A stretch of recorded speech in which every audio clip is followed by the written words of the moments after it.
할렐루야. 오늘 이 시간 우리들에게 단잠을 허락하시고 귀한 하루를 선물로 주신 하나님을 찬양합니다. 이 새벽에 하나님께서 우리들에게 주실 생명의 양식 만나를 기대하면서 우리 모두 다 같이 찬송가 23장 만 입이 내게 있으면 찬양을 부르시겠습니다.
(5월 25일) 하나님께서 우리에게 주신 말씀은 시편 22편 1절에서 31절까지의 말씀이 되겠습니다. 내 하나님이여, 내 하나님이여, 어찌 나를 버리셨나이까? 어찌 나를 멀리하여 돕지 아니하시오며 내 신음소리를 듣지 아니하시나이까? 내 하나님이여, 내가 낮에도 부르짖고 밤에도 잠잠하지 아니하오나 응답하지 아니하시나이다. 이스라엘의 찬송 중에 계시는 주여, 주는 거룩하시니이다. 우리 조상들이 주께 의뢰하고 의뢰하였으므로 그들을 건지셨나이다. 그들이 주께 부르짖어 구원을 얻고 주께 의뢰하여 수치를 당하지 아니하였나이다. 나는 벌레요 사람이 아니라 사람의 비방거리요 백성의 조롱거리니이다. 나를 보는 자는 다 나를 비웃으며 입술을 삐죽거리고 머리를 흔들며 말하되 그가 여호와께 의탁하니 구원하실 걸, 그를 기뻐하시니 건지실 걸 하나이다. 오직 주께서 나를 모태에서 나오게 하시고 내 어머니의 젖을 먹을 때 의지하게 하셨나이다. 내가 날 때부터 주께 맡긴 바 되었고 모태에서 나올 때부터 주는 나의 하나님이 되셨나이다. 나를 멀리하지 마옵소서. 환난이 가까우나 도울 자 없나이다. 많은 황소가 나를 에워싸며 바산의 힘센 소들이 나를 둘러쌌으며 내게 그 입을 벌림이 찢으며 부르짖는 사자 같으니이다. 나는 물같이 쏟아졌으며 내 모든 뼈는 어그러졌으며 내 마음은 밀랍 같아서 내 속에서 녹았으며 내 힘이 말라 질그릇 조각 같고 내 혀가 입천장에 붙었나이다. 주께서 또 나를 죽음의 진토 속에 두셨나이다. 개들이 나를 에워쌌으며 악한 무리가 나를 둘러 내 수족을 찔렀나이다. 내가 내 모든 뼈를 셀 수 있나이다. 그들이 나를 주목하여 보고 내 겉옷을 나누며 속옷을 제비 뽑나이다. 여호와여, 멀리하지 마옵소서. 나의 힘이시여, 속히 나를 도우소서. 내 생명을 칼에서 건지시며 내 유일한 것을 개의 세력에서 구하소서. 나를 사자의 입에서 구하소서. 주께서 내게 응답하시고 들소의 뿔에서 구원하셨나이다. 내가 주의 이름을 형제에게 선포하고 회중 가운데서 주를 찬송하리이다. 여호와를 두려워하는 너희여, 그를 찬송할지어다. 야곱의 모든 자손이여, 그에게 영광을 돌릴지어다. 너희 이스라엘 모든 자손이여, 그를 경외할지어다. 그는 곤고한 자의 곤고를 멸시하거나 싫어하지 아니하시며 그의 얼굴을 그에게서 숨기지 아니하시고 그가 울부짖을 때 들으셨도다. 큰 회중 가운데에서 나의 찬송은 주께로부터 온 것이니 주를 경외하는 자 앞에서 나의 서원을 갚으리이다. 겸손한 자는 먹고 배부를 것이며 여호와를 찾는 자는 그를 찬송할 것이라. 너희 마음은 영원히 살지어다. 땅의 모든 끝이 여호와를 기억하고 돌아오며 모든 나라의 모든 족속이 주의 앞에 예배하리니 나라는 여호와의 것이요 여호와는 모든 나라의 주제심이로다. 세상의 모든 풍성한 자가 먹고 경배할 것이요 진토 속으로 내려가는 자 곧 자기 영혼을 살리지 못할 자도 다 그 앞에 절하리로다. 후손이 그를 섬길 것이요 대대의 주를 전할 것이며 와서 그의 공의를 태어날 백성에게 전하며 주께서 이를 행하셨다 할 것이로다. 오늘은 메모리얼 데이인데 특별한 날이 될 것 같습니다. 이맘때면 가족들과 함께 휴양지로 떠났습니다마는 이번에는 휴양지가 아닌 집에서 머물러야 될 것 같습니다. 매일 성경 순서대로 한다면 오늘 읽을 말씀은 시편 22편 22절에서 31절까지의 말씀이지만 제가 오늘은 시편 22편 전체를 다 읽었습니다. 그것은 일부분이 아니라 전체를 여러분들이 다 읽으셔야 오늘 말씀의 의미를 더 잘 이해하실 수 있기 때문에 오늘 전체를 읽게 된 것입니다. 이 세상에 많은 고통이 있습니다마는 그 중에 가장 큰 고통은 사랑하는 사람들로부터 버림받는 일일 것입니다. 누군가에게 외면을 당하고 거부를 당하는 이런 일일 것입니다. 이런 면으로 봤을 때 우리는 요셉을 위대한 사람으로 우리는 간주할 수 있습니다. 왜 요셉이 위대할까요? 그가 노예로 있다가 이방 나라인 외국에서 총리가 되어서 위대한 것일까요? 분명 노예 신분에서 그리고 이방 나라에서 최고의 위치에 오른다는 그 자체만으로도 기적이기에 위대하다고 말할 수 있을 것입니다. 하지만 요셉의 위대함은 바로 자신을 버렸던 가족을 용서했기 때문입니다. 어마어마한 고통을 주고 자신의 인생을 산산조각 나게 만들었던 가족을 온전히 용서했기 때문에 요셉은 위대한 것이죠. 누군가에게 버림받는 것처럼 비참한 것은 없습니다. 그 어떠한 육체의 고통과도 비할 수 없을 정도로 어마어마한 고통인 것입니다. 오늘 시편 기자는 하나님께 버림받은 것처럼 이렇게 부르짖고 있습니다. 1절과 2절 말씀을 보시기 바랍니다. 내 하나님이여 내 하나님이여 어찌 나를 버리셨나이까. 나를 멀리하여 돕지 아니하시오며 내 신음소리를 듣지 아니하시나이까. 내 하나님이여 내가 낮에도 부르짖고 밤에도 잠잠하지 아니하오나 응답하지 아니하시나이다. 여러분 누가 이렇게 지금 부르짖고 있는 것입니까? 그 사람은 바로 다윗입니다. 그럼 왜 다윗은 이렇게 부르짖고 있는 것일까요? 지금 다윗은 극심한 위기 가운데 있죠. 그런데 그 위기가 어떤 위기인지는 명확하지는 않습니다. 어떤 학자는 사울의 박해로 보는 학자도 있고 또 어떤 학자는 압살롬의 반역, 또한 중한 질병으로 지금 다윗이 고통을 받고 있다 이렇게 말하는 학자들도 있습니다. 하지만 그 어느 것도 명확하지는 않습니다. 중요한 것은 다윗이 처한 위기가 무엇으로 인한 위기였느냐가 아니라 그가 처한 위기가 하나님께 버림받은 것처럼 느껴질 정도로 심각했다는 것입니다. 그런데 여러분 여기서 주목해서 봐야 할 점이 있습니다. 그것이 과연 무엇일까?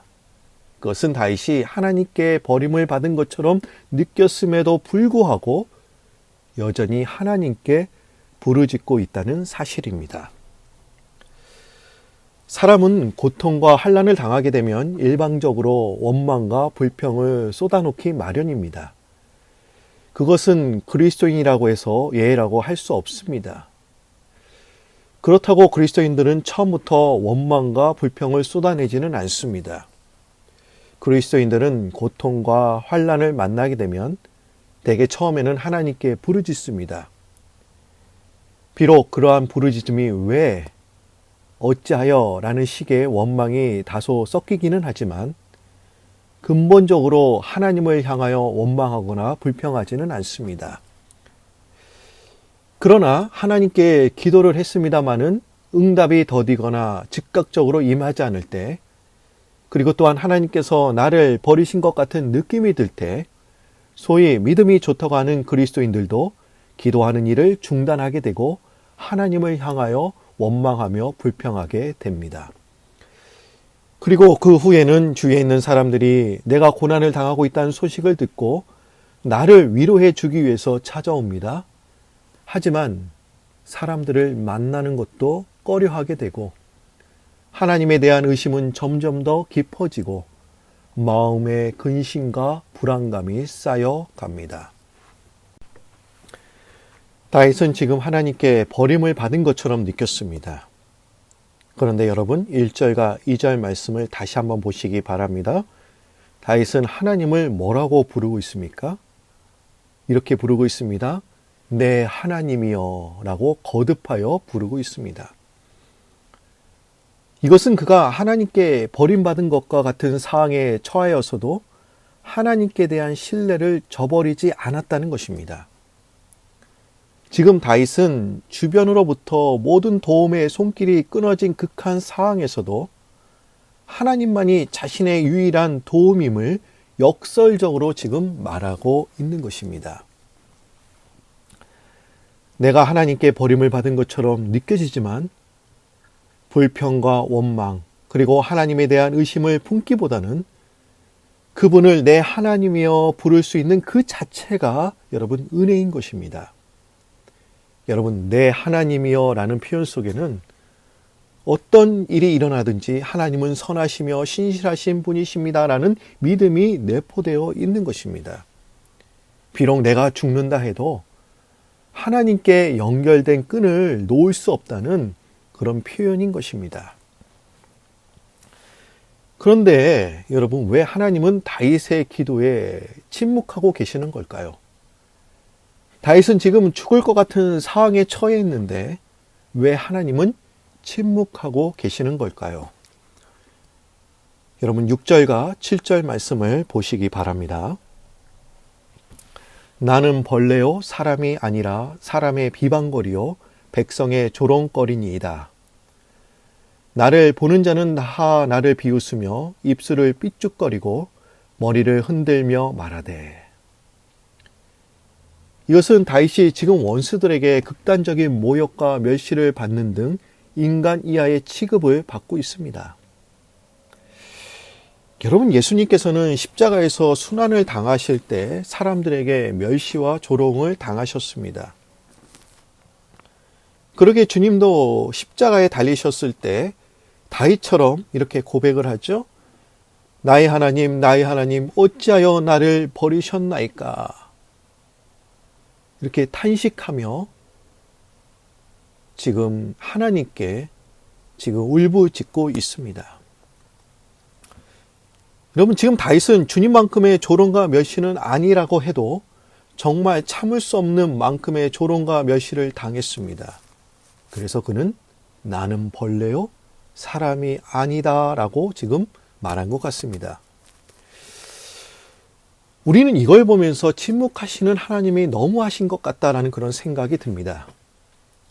다윗은 하나님의 마음에 합한 사람이었고 하나님께 대한 충성도를 보자면 그 어떤 사람도 다윗을 따라올 사람이 없습니다. 그런데도 하나님은 다윗의 부르짖음에도 일시적이나마 침묵하셨습니다. 다윗의 부르짖음에 하나님께서 침묵하셨던 이유는 거기에는 하나님의 원대한 뜻이 있었기 때문입니다. 하나님은 예수님이 고통을 당하고 계시는데 왜 지켜만 보고 계셨습니까? 하나님은 예수님이 나의 하나님 어찌하여 나를 버리셨나이까 이렇게 부르짖는데도 못 들은 척하시고 사망의 고통까지 이르게 하셨습니까? 그것은 예수님의 십자가의 죽음을 통해서 인류를 죄에서 구속하시기 위함이었습니다. 만일 하나님께서 당신의 아들이 고통당하는 것을 안쓰러워해서 그를 십자가에서 내리셨다면 어떻게 되었을까요? 우리는 구원받지 못했을 것입니다. 하나님은 당신의 아들이 고통당하는 것을 참아볼 수 없었지만 인류를 죄에서 구속하기 위한 당신의 뜻을 이루기까지 침묵하셨습니다. 하나님이 다윗이 부르짖음에도 침묵하신 것은 다 선한 목적이 있었기 때문입니다. 우리는 그 목적이 무엇인지는 구체적으로 알지 못합니다. 그의 신앙을 연단하기 위한 것일 수도 있고 그의 믿음을 시험하기 위한 것일 수도 있으며 더 큰 구원을 베풀기 위한 것일 수도 있습니다. 그것이 무엇이든 다윗에게 유익했다는 것이죠. 우리가 하나님께 버림을 받는 것 같고 하나님이 침묵하고 계실 때 사단은 우리들에게 이렇게 유혹합니다. 8절 말씀을 보시기 바랍니다. 그가 여호와께 의탁하니 구원하실 걸, 그를 기뻐하시니 건지실 걸 하나이다. 그런데 여러분 이 말씀을 표준 세번역으로 보시면 여러분들이 더 잘 이해하실 것 같아요. 표준 세번역에는 이렇게 번역되어 있습니다. 그가 주에게 그토록 의지하였다면 주가 그를 구하여 주겠지. 그가 그토록 주의 마음에 들었다면 주가 그를 건져 주겠지. 하면서 여러분 대적자들이 지금 비아냥거리는 것이죠. 대적들은 왜 이러한 말로 다윗을 비아냥거리면서 조롱한 것일까요? 이는 다윗으로 하여금 하나님의 말씀을 신뢰하지 못하도록 하기 위함이었습니다. 여러분, 우리의 믿음은 과연 어디서 나오는 것일까요? 우리의 믿음은 하나님의 말씀에 대한 신뢰에서 나옵니다. 그러기에 믿음이란 하나님의 약속에 대한 신뢰입니다. 어떤 사람이 신뢰에 대해서 이렇게 이야기를 하더라고요. 이 신뢰는 뭐냐? 지도자와 지도자가 이끄는 사람을 하나로 묶어주는 인간적인 접착제이다. 신뢰란 책임감이 있는, 곧 믿을 수 있는 사람에게만 품는 감정이다. 이렇게 이야기를 했습니다. 내가 누군가를 믿지 못할 때는 신뢰라는 감정을 우리가 가질 수가 없습니다. 누군가를 전적으로 믿을 때에만 신뢰라는 감정이 생기는 것이죠. 여러분, 왜 신뢰가 중요한지 아십니까? 그것은 내가 하나님을 신뢰하지 못하면 하나님의 관계가 깨어지게 됩니다. 그럼 아무리 우리가 말씀을 읽어도 이 말씀이 눈에 들어오지 않아요. 그리고 이 말씀이 우리의 마음에 심겨지지가 않습니다. 그러기에 결국 신앙이란 신뢰의 문제입니다. 여러분, 신뢰라는 문제는 우리의 일상생활에서도 중요합니다. 사람은 절대로 혼자서 살아갈 수가 없습니다. 혼자보다 여럿이 더 많은 일을 할 수 있고 혼자서 도저히 못하는 일을 여럿이 거뜬히 해낼 수 있습니다. 그래서 사람은 협력하게 됩니다. 그런데 협력하면서 제일 중요한 것이 무엇입니까? 그것이 신뢰입니다. 신뢰가 깨지면 사랑은 말할 것도 없고 비즈니스도 그 순간 깨어지게 됩니다. 그렇기 때문에 사업가들은, 또한 기업가들은 신뢰가 첫째라고 말합니다. 잃은 돈은 어떻게든 다시 벌 수 있습니다마는 잃은 신뢰란 복귀하기가 어렵다, 이렇게 말하지요. 대적들과 사단은 우리의 믿음을 무너뜨리기 위해 하나님의 약속의 말씀을 조롱으로 바꾸어 붙잡지 못하도록 만듭니다. 예수님이 광야에서 마귀에게 시험을 받으실 때도 마귀는 하나님의 말씀을 교묘하게 이용했습니다.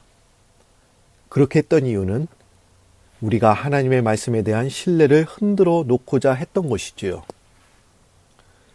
여러분, 우리가 고난에 처하여 하나님께 부르짖는데도 하나님의 응답이 없을 때 사단은 그 틈을 이용해 하나님의 말씀에 대한 신뢰를 흔들어 놓을 것입니다.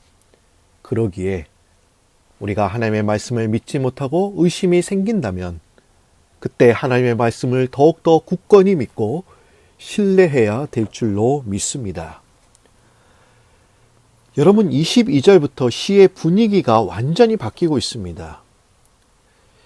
1절에서 21절까지의 내용을 보시면 탄식과 부르짖음이 주된 내용이었다고 한다면 22절부터 감사와 찬양이 주된 내용입니다. 어떻게 이렇게 시의 분위기가 갑자기 바뀔 수 있을까? 그 이유가 무엇이라고 생각하십니까? 여러분, 21절과 24절 말씀을 보시기를 바랍니다. 21절 말씀을 보시면 다 읽지는 않겠습니다. 여기에 이렇게 나와 있습니다. 주께서 내게 응답하시고. 그리고 24절 말씀 보시면 그는 공고한 자의 공고를 멸시하거나 싫어하지 아니하시며 그의 얼굴을 그에게 숨기지 아니하시고 그가 울부짖을 때 들으셨도다. 지금 주께서 응답하셨다고 해서 지금 다윗의 상황이 나아졌습니까? 지금 상황이 나아진 것은 아무것도 없습니다. 하지만 다윗은 하나님께서 응답하신 것만으로도, 나의 기도를 들으신 것만으로도 지금 하나님이 자신을 구원하신 것으로 간주하고 감사와 찬양을 하고 있습니다. 여러분, 우리들도 이런 신앙을 우리가 가져야 될 줄로 믿습니다. 우리가 기도하면 하나님께서 다 지금 들으셨습니다. 그리고 그런 믿음을 가지고 하나님, 나를 구원해 주신 것만으로도 감사합니다라고 다윗처럼 고백할 때 하나님께서 하루속히 또 우리의 문제를 해결해 주실 것입니다. 어떤 사람이 비행기를 타고 가는데 옆자리에 앉은 여인이 선교사라는 것을 알게 되었습니다. 그런데 그 선교사는 선교지에서 사고를 당해서 이제 몸이 많이 다쳐서 고국으로 돌아가는 길이었습니다. 그래서 옆에 앉은 그 사람이 선교사님에게 이렇게 질문합니다. 어째서 하나님께서 복음을 위해 헌신하는 선교사님에게 이런 일이 일어나게 하셨습니까? 선교사님은 이런 하나님을 이해할 수 있습니까? 하나님께 대한 원망하는 마음은 없습니까? 그러자 선교사님은 이렇게 대답을 합니다. 우리가 고통을 당할 때 왜라고 묻는 것은 아무런 도움이 되지 않습니다. 우리가 하나님이 하시는 일을 다 이해할 수 없기 때문입니다. 그리고 이해한다고 해도 무엇이 달라지겠습니까? 우리가 고난을 당할 때 하나님께 물어야 할 질문은 이제 무엇을 해야 합니까? 라는 것이어야 합니다. 그리고 선교사님은 본국으로 돌아가서 장애자를 돌보는 일을 할 것이라고 대답했다고 합니다. 여러분, 우리는 고난을 당할 때, 고통을 받을 때 왜 나에게 이런 일이 일어났지? 이런 질문은 아무런 도움이 되지 못합니다. 그리고 대답을 들었다고 해도 그것을 다 이해할 수 없기에 우리의 삶이 달라지는 건 아무것도 없습니다. 우리가 이때 가져야 될 신앙은 과연 무엇입니까? 주님의 말씀에 대한 신뢰이며 내 기도를 들으셨다는 것만으로도 감사하며 찬양할 수 있어야 됩니다. 고난을 당하고 있을 때 하나님께 버림을 받고 있는 것처럼 느껴질지라도 하나님께 대한 불평과 원망보다는 나의 하나님을 부르며 그분을 찬양하며 이제 무엇을 해야 할까 질문하시는 우리 프라미스 성도님들이 되시기를 주님의 이름으로 축원드립니다. 이제 다 같이 기도드립니다. 하나님, 저희들에게 귀한 하루를 허락하여 주시고 또 오늘 시편 22편의 말씀을 붙잡고 또 기도할 수 있도록 인도하여 주시니 참 감사합니다. 하나님, 우리도 다윗처럼 지금 위기 가운데, 어려운 가운데, 환난 가운데 처해 있습니다. 다윗은 이 어려운 가운데 하나님께 절규하며 내 하나님이여 내 하나님이여 어찌 나를 버리셨나이까 이렇게 고백을 하였는데, 하나님, 우리가 전에는 이 고백을 잘못 이해했습니다. 불평과 원망으로 이해했는데 오늘 말씀을 보니 이것은 불평과 원망이 아닌 하나님을 향한 신뢰의 고백임을 우리가 깨달았습니다. 하나님, 우리가 힘들고 어려울 때마다 나의 하나님, 나의 하나님을 부를 수 있도록 주여 인도하여 주옵소서. 사단은 우리에게 다가와 하나님의 말씀으로 우리를 유혹합니다. 하나님의 말씀을 이용하여 조롱하며 비아냥거릴 때 절대로 우리의 믿음과 신앙이 흔들리지 않도록 주님 도와주시고, 그럴 때마다 하나님의 약속을 붙잡고 하나님을 의지하며 신뢰하며 나아가는 저희들 될 수 있도록 인도하여 주옵소서. 하나님, 이 고난 가운데도 하나님은 우리들에게 가장 강력한 무기, 성령의 검, 기도의 무기를 우리들에게 주신 줄 믿습니다. 그동안 무디어져 있었던 기도의 날을 날카롭게 세우는 가는 기회로 저희들을 삼도록 도와주시고, 무슨 일을 만나든지 믿음이 흔들리지 않고 약해지지 않도록 매스간 승리할 수 있도록 주여 우리를 도와주옵소서. 여호와를 경외하는 자에게 의로운 해가 떠올라서 치료하는 광선을 발하여 주시겠다 하신 그 말씀을 붙잡고, 지금 병상에서 누워있는 분들 이 말씀 붙잡고 새 힘 얻을 수 있도록 인도하여 주옵소서. 하나님, 코로나 사태가 언제 끝날는지 우리는 알 수가 없습니다.